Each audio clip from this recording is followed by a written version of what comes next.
As the industry is already facing a shortage of tech talent from the COVID 19 pandemic, the last thing you want to do as an organization is mess up the interview process and cost yourself top talent. A recent report shows that's exactly what's happening. I'm Beth Motter here with Owen Hughes. Owen, explain to us what the report is, what's going on, how are tech companies costing themselves top talent before they even hire someone? Yeah, well, it's kind of like you said in your intro, like employers are trying really hard to attract and retain workers at the moment, especially in technology. We've had this huge gap of pre-existing digital skills that's become even wider because of the pandemic, because of, ramped up digitization efforts, people being put on furlough, people changing careers.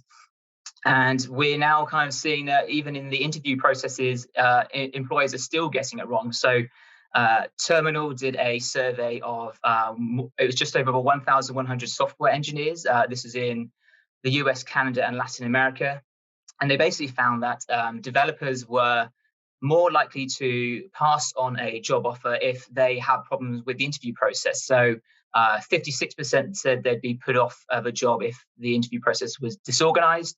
49% they said they'd turn down a job if they felt they were being interviewed by somebody who didn't understand the role or the technology, and 46% said they'd be put off if there were too many interview rounds, which is, I'm sure, something we've all kind of faced at some point. But yeah, this just really highlights the frustrations that people still have with the interview processes, and this is something that employees are going to really have to sort out. They're desperate to find developers and tech workers, and if they're not even attracting these really highly qualified workers into their role to begin with, they're going to have some really big problems.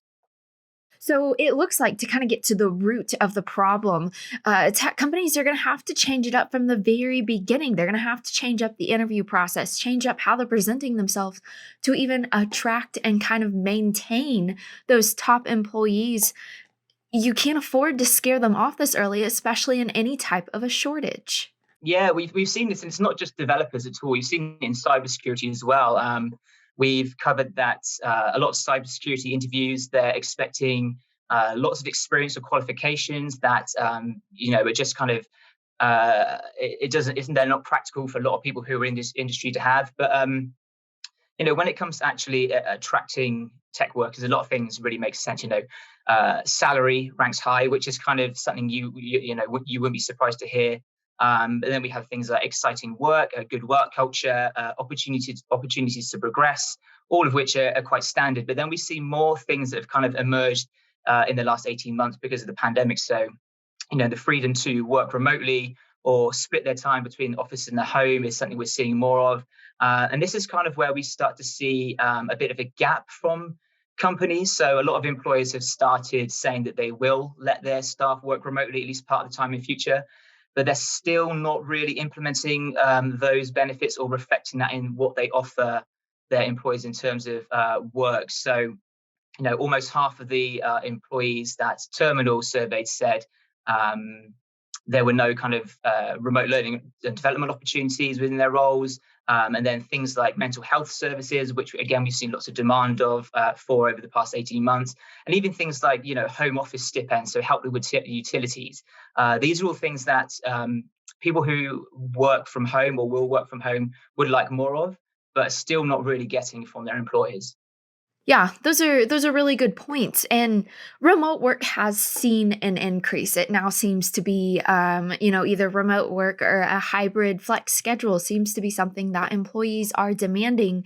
Employers are going to have to give in. They can only go so long without employees, and their current employees can only take so much. Yeah, so the bottom line is really like now is the time to embrace remote first. We've seen a huge appetite for it from employers during the pandemic. Employers have said that a lot of them have said they will kind of start looking at this in future. And those that really don't are probably going to fall behind. That not only are they going to not be able to attract the best workers, but they could also start losing the talent they already have, because we've seen this increased appetite for remote work.